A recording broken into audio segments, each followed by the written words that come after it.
Hello, everybody. Welcome back. Hello, Magda. Happy to have you. Good morning, everyone. Good morning. Hello also to our audience. Please welcome. This webinar is brought to you by our team and Tilco Advisors. And our goal is to spread the knowledge around construction and artificial intelligence and new technologies with our Tilco Academy, where we're sharing training programs that have to do with AI construction, our most recent one, but also bringing at the same time the international certification by Building Smart, for which I think it's very good time to share the good news that we have now a full schedule of exams for till the end of the year. So this is the schedule. Every month we are conducting first Wednesday of the month the exam. So anyone who is interested, they can enroll in the course and attend any exam that matches their availability. You can also scan the QR code and join us. I think this is a good point about this exam calendar because, as you know, in 3 months from now, there is another Building Smart summit, this time in Asia. And we would like to meet with all of the people who passed the exam of the foundation to discuss how we can prepare you for the next level of the management. So use the occasion, and we invite you to pass this exam this summer. Exactly. And today is also a very special day because we're starting a new series of our Tilco Talk, where we're going to bring industry experts to talk to us. So not just ourselves. We're going to bring someone new today, a new face from the other side of the planet, basically, from coming all the way from Brazil. And we're going to introduce him right after the agenda. So I think that it would be nice to show the agenda if it's possible. So today we're going to be talking about something that sounds a little bit more abstract, but it affects almost everybody in the construction site and in engineering in general. So what happens to our data after we hit export? We are going to split the topic into 3 parts, as usual. We have first topic, which is going to be the orphan data problem. So what happens and why the data becomes orphaned. Then we're going to give the data a brain, metaphorically, and this means that we're going to see how we can fix the data and give its own brain to work. And finally, we're going to talk about AI, guardrails, and what's coming next in the future. And all of this, we're going to discuss it with our guest for today. But first, I think we can do a very short introduction of ourselves. Magda, if you'd like to say a couple words. Yes, Magda Pyszkowski, CTO of Tilco Advisors, being part of the construction and manufacturing business for many years, and now co-driving the company. And I think, Sotiria, just you said, but I think it's very important that we start this talk, this new series about AI and the data, because what we understood that when you use AI in data, the data lose meaning after export. And that's why we need to understand why and how we can avoid this. And this will be just after. Exactly. So a couple words about myself also. My name is Sotiria Saridou. I have a background in civil engineering, and I'm here as an associate BIM consultant for Tilco Advisors. And my main focus currently is delivering the trainings and also providing consultancy on new matters like the regulation of the digital product passport. And I think it's the perfect moment to now introduce from the other side of the planet our guest for today. Hello, Elias. Hello, everyone. Can you hear me well? Yes. We can hear you perfectly. Okay. Welcome, Elias. And we are really happy to having you with us today on the Tilco Talk as a specialist and certified BIM specialist. Eco. Yeah, I've been working with technology for 20 years or more, and especially with BIM 10 years. I've started in BIM for history buildings, and all the time there's something was missing. I'm missing out was the data is just spreads of everything. We have a bunch of data, and especially in historic construction, because we have the data. We have data from the past, sometimes for 100 years, and how to put it together. So this is what has lived in me by this 10 years, and that's what we'll talk about now in our reality in nowadays, not something just for history. Yes, Elias, and I just wanted to maybe point it out that you are also working really in the construction. So now you are sitting normally on the job site or close to the job site.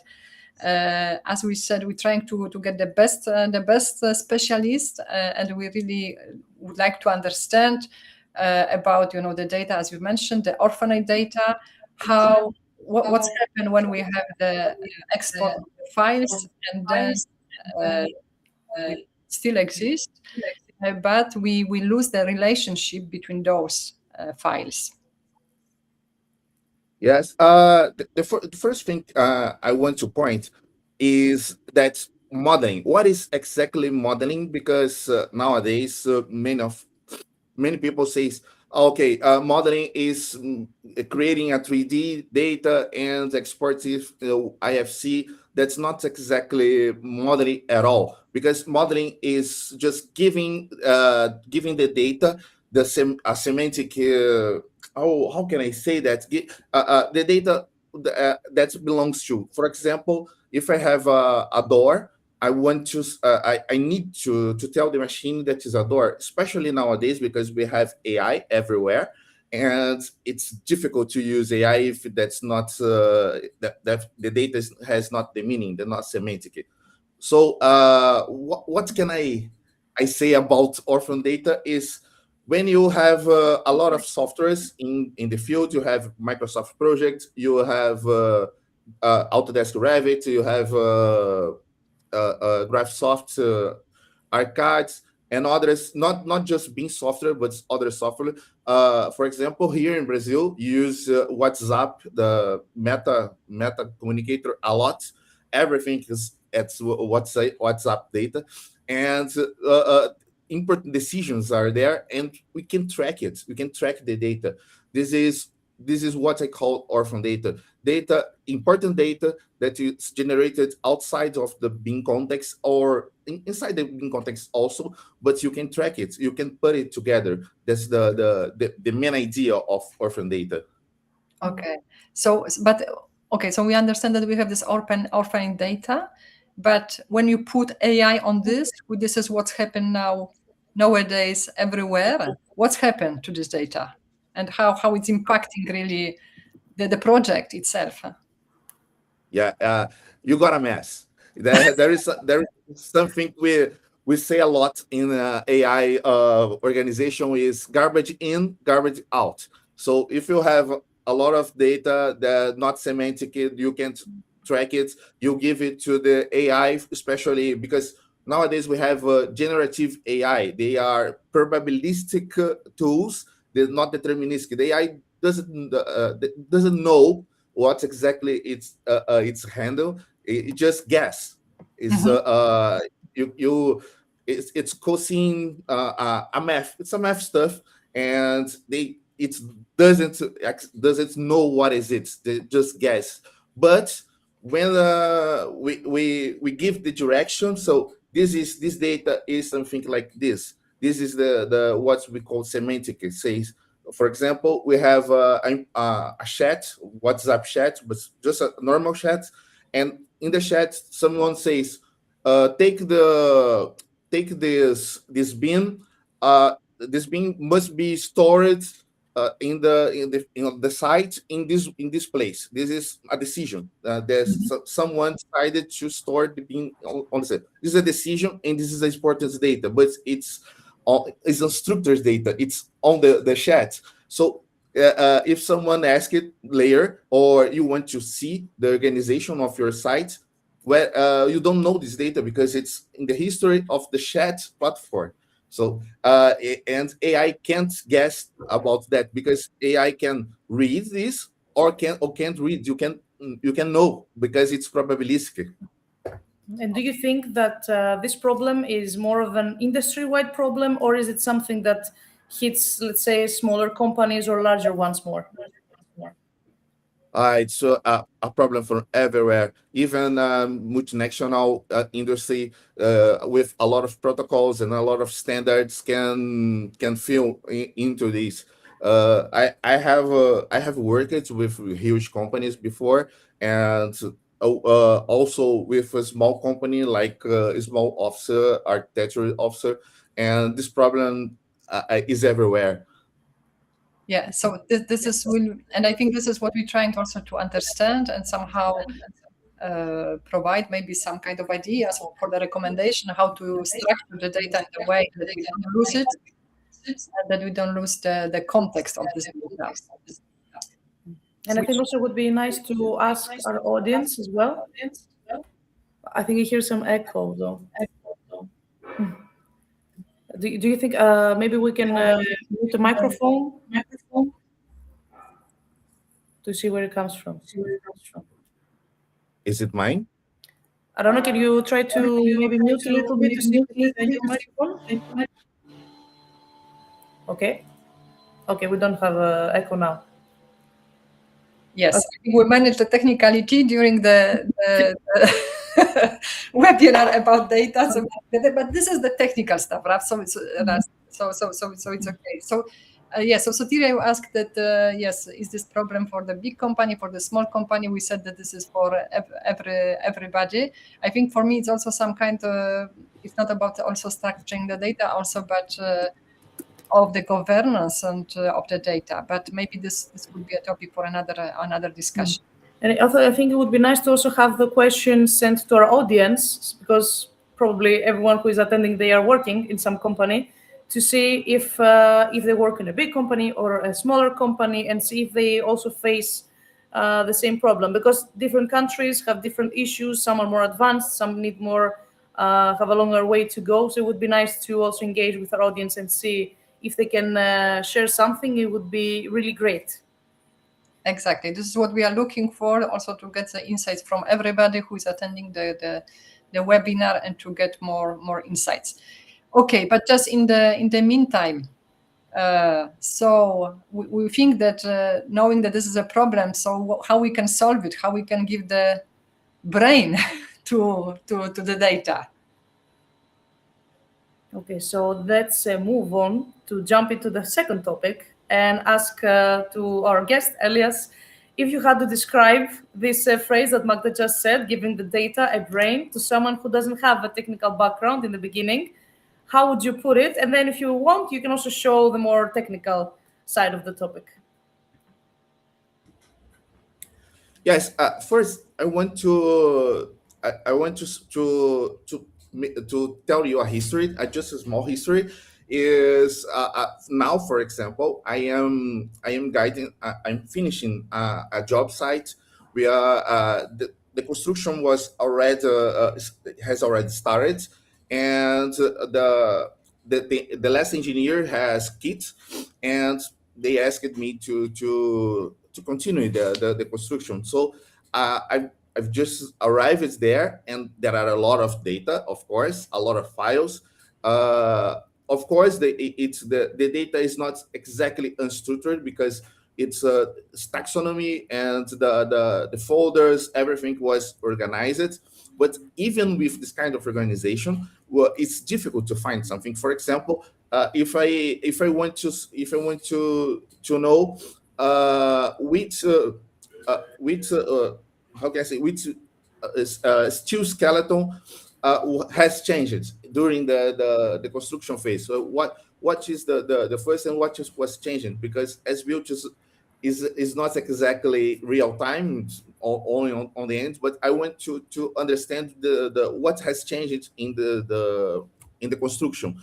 So how can I see this? I need to look at of course, the designers, design projects. I need to look at the chats, emails, last emails. I have to check inside the photos. There are a lot of data to understand what has changed, and how this change affected the future of the construction and the results of the construction, the goal. So it's I have a folder with everything organized, but and so This is where semantic data jumps into, because semantic data is something like a triple. So you have something. I forgot the exactly name. Is predicate, verb, and the other. So of course we have three types of information. The first one is the substantive, like the object. Is you have the verb and you have the qualify. So for example, I have a bin as this steel bin, and the bin is the first one. The verb is made of, and the last one is still. So with this kind of organization, data organization, I can tell the computer, the machine, the AI, that that being is made from steel, and a lot of others information you can use like that. For example, where does the bean have arrived on the site, where it was, with what it was saved, when it was installed, which one approved the being. There are a lot of information we can handle just like that. I'll show just a little ontology. Yeah, this This would be nice. Yeah, this would be nice to see some kind of examples. And once you show this, then we can go also for the comments, because I see in the chat. But please show us. I think it's important to understand the structure, right? Okay, so we have one comment that says AI has an Achilles heel. Oh, I like the Greek reference, as it suffers from hallucinations. If there is gaps in the data streams that can be addressed by the EU accelerating the introduction of DPPs like China is doing. Magda, any comments you would like to add to this? As it suffers from hallucinations, there's gap in the data streams that can be addressed by the accelerating of DPP like China is doing. Yes, for sure, Dan. I can only agree. So that's why we are doing this kind of exercise to understand how we can stop this hallucination also. And that this is one of the topics that's why we invite Elias, because we believe that there is some work to be done on the ontology part. And I remember in the past, like 10 years ago or more, in the construction company that I was working, we have also some people working already on the ontology, and it was totally not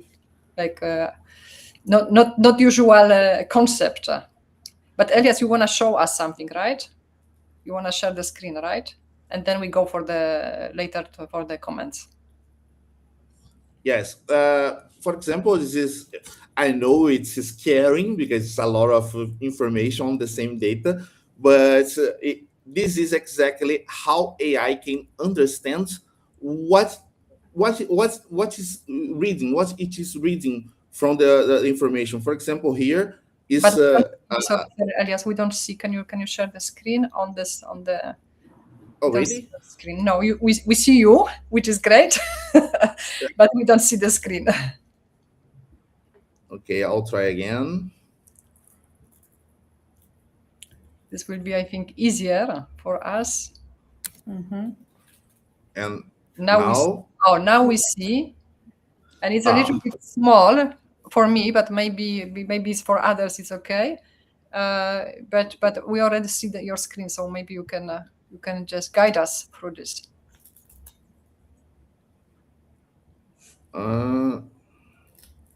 Yes. Okay.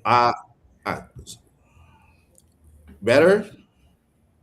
Yes. Yeah, I think it's perfect now. Okay. This is, for example, demonstration of just two folders, but this folder has meaning.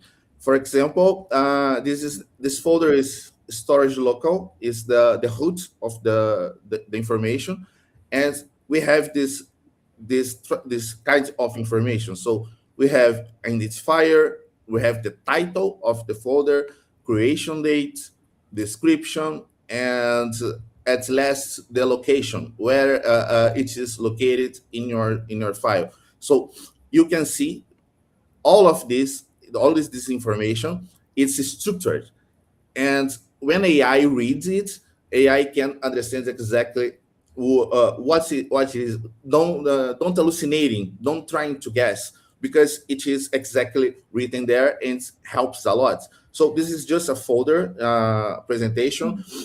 Of course, I can present everything in ontology. This is called ontology. That's the name of it. But the others will be more complex, and the folders, it's okay. The most important thing I want to show you, to share with you, is that you can write any type of qualification of your data, whatever, even if it's a folder, a BIM on construction site, a truck, the entire construction, everything can be represented as ontology like this.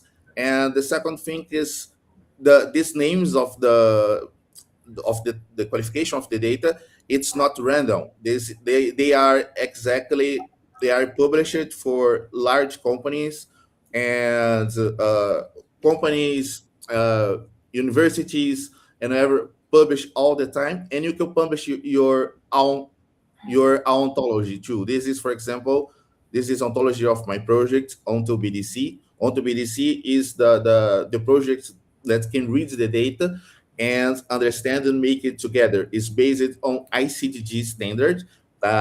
Just take a note now, because ICDG standards is very important. It's ISO 21597. It's very important, and this standard shows how to distribute the data of a real data in ontologies, especially for construction.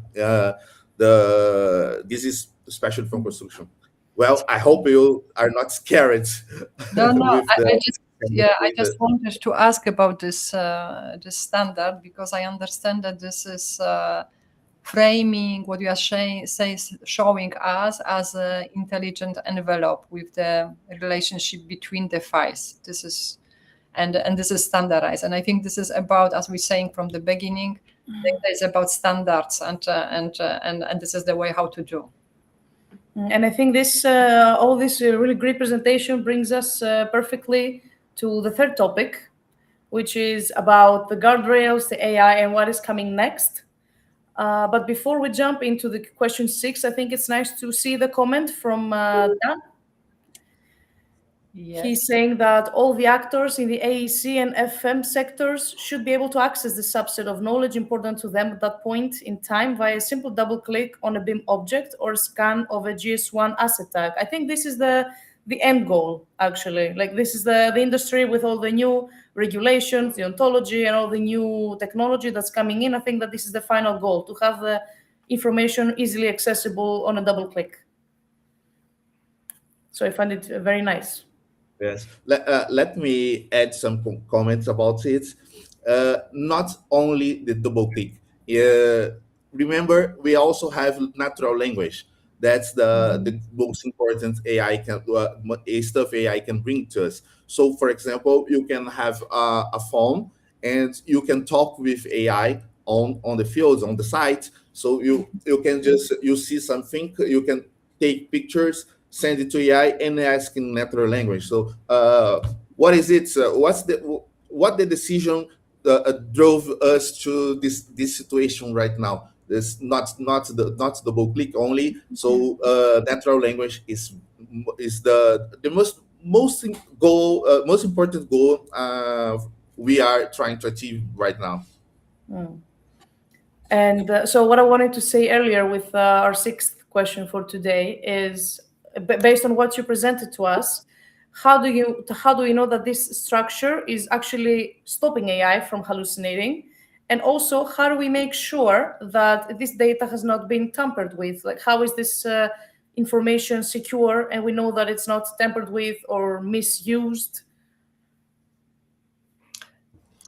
Yes, this kind of structure works like guardrails. When your AI can read that, and as soon as you have the information structured, the AI can't go outside of it. But you can, I believe that the question is like, okay, we know AI is probabilistic, and we know AI most of the time try to make us angry in creating things or forgetting things. So how how can we assure the information will be followed? That's the most important. On when we are working with ontologies, we have a kind of guardrails. One of them is called shackle. And what does it mean? It's another ontology that checks the information you got from AI. So you can send it to AI, receive it, check if it's okay, and if it's not okay, just ask the AI to uh, uh, to redo the information until you get the validated against the checkle. So which is like an iteration process, right? So you check. Yes. And do you, because this is like from the practical point of view, once you're doing this, do you receive like a 100% the best response? Because AI is about the best response, right? The best probability, the highest probability to get the best results. Sorry. So having this process like checking against AI and updating the results of AI. What is the let's say the final response? If it's 100% sure, or it's still like the best probability, 98% of the best response? Yeah, okay. You redo all the time until you get the correct answer. And just one point here is because I probably most of you are reading some things about the token and the token price. Everything is the price of tokens are rising a lot, so it's becoming expensive to use AI.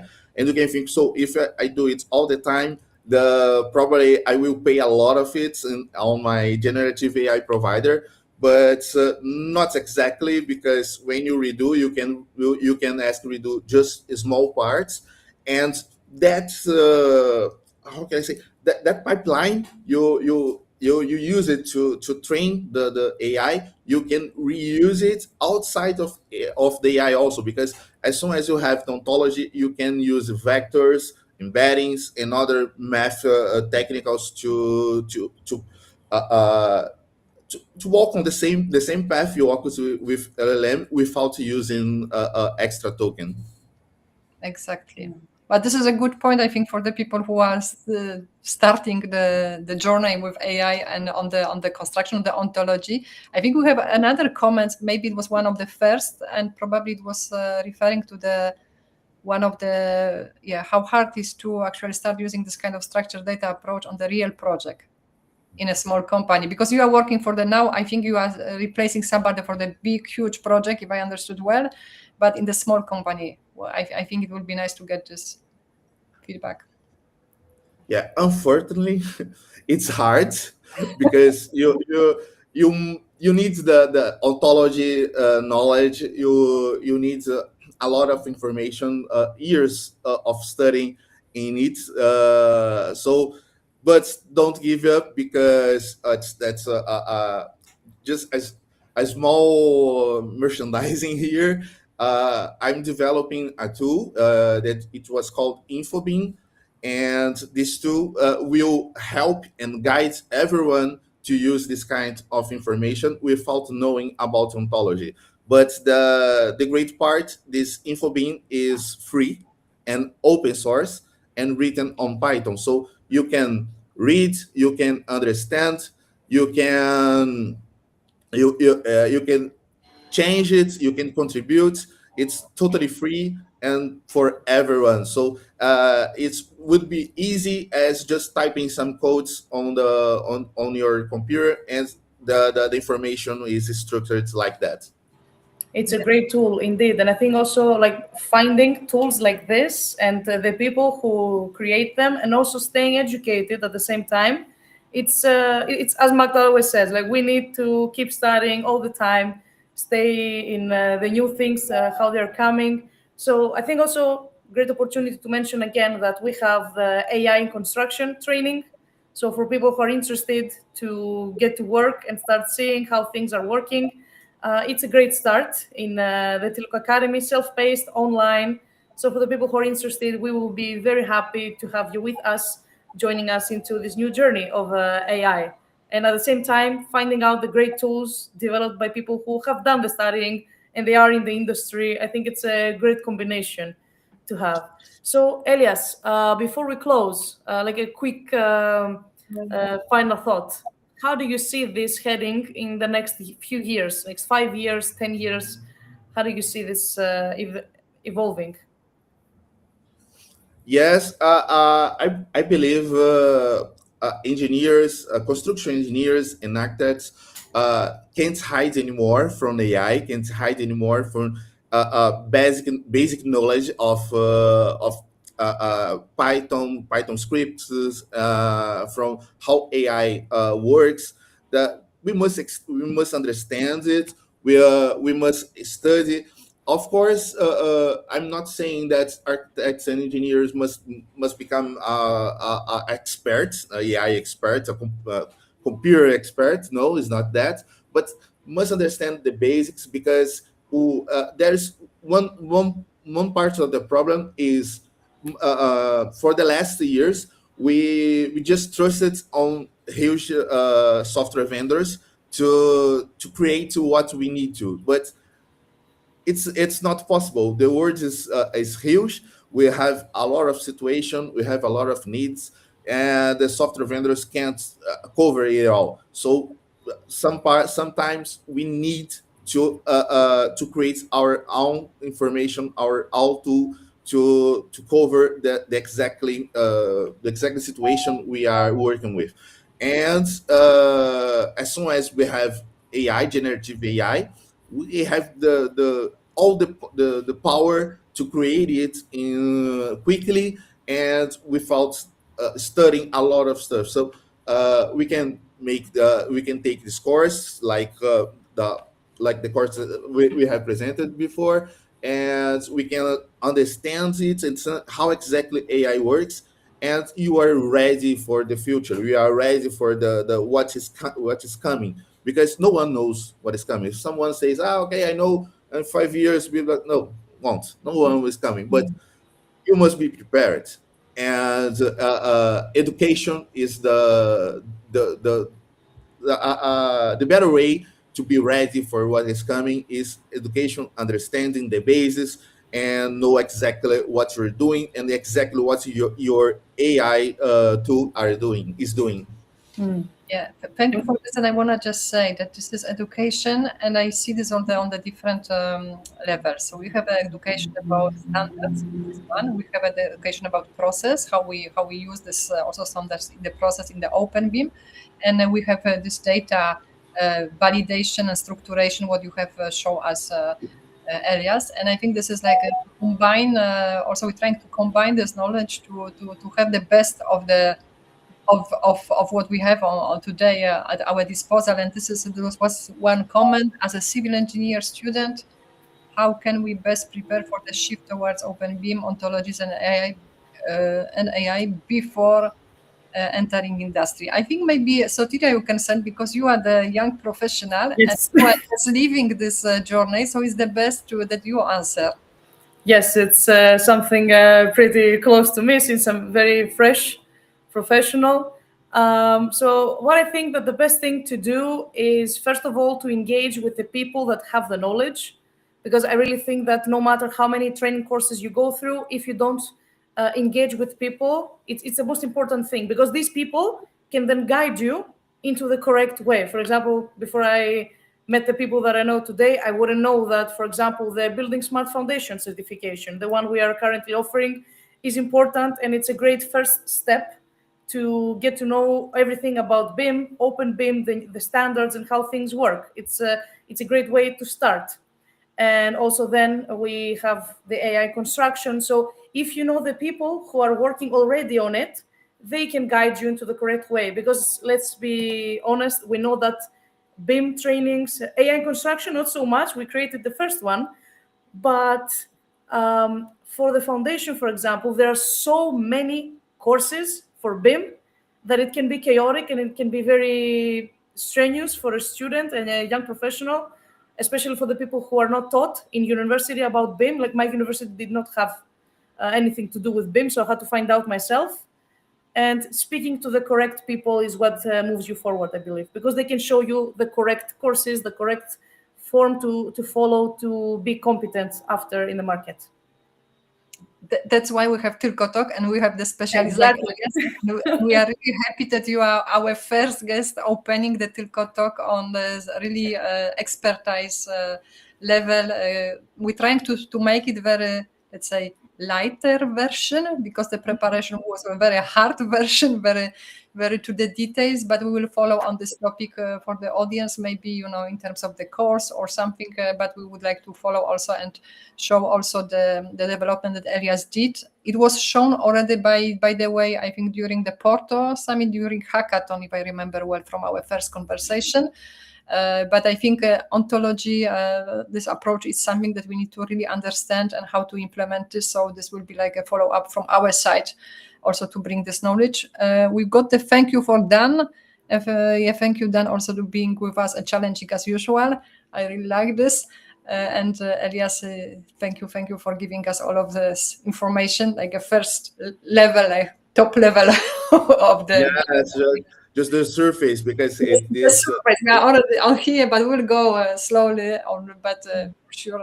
And I think it's also great that you are like pretty far away, so we can also get the inspiration from outside of Europe, because within Europe we speak, we talk to many people who are inside Europe, but outside of Europe it's harder to reach. So I think it was a great opportunity to have you speak with us today. And maybe we can just offer, if it will be a time and availability, that you can show us on the project, really like explaining on the project what was done for the one of the next webinars, and then it will be like a specific use case of Elias.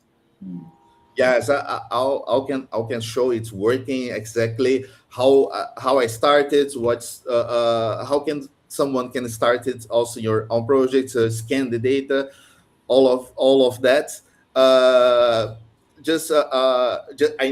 For now I need some time to finish my site work because it's really evolving and a lot of data to understand.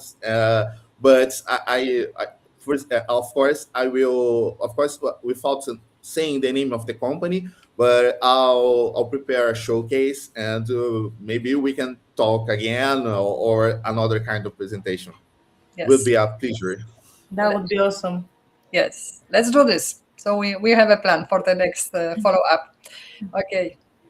Okay, so thank you very, very much for being with us today. We're gonna let you start your day, because we didn't mention that, but here in Brazil, it's very early in the morning. Yes. Unlike here, that it's already afternoon.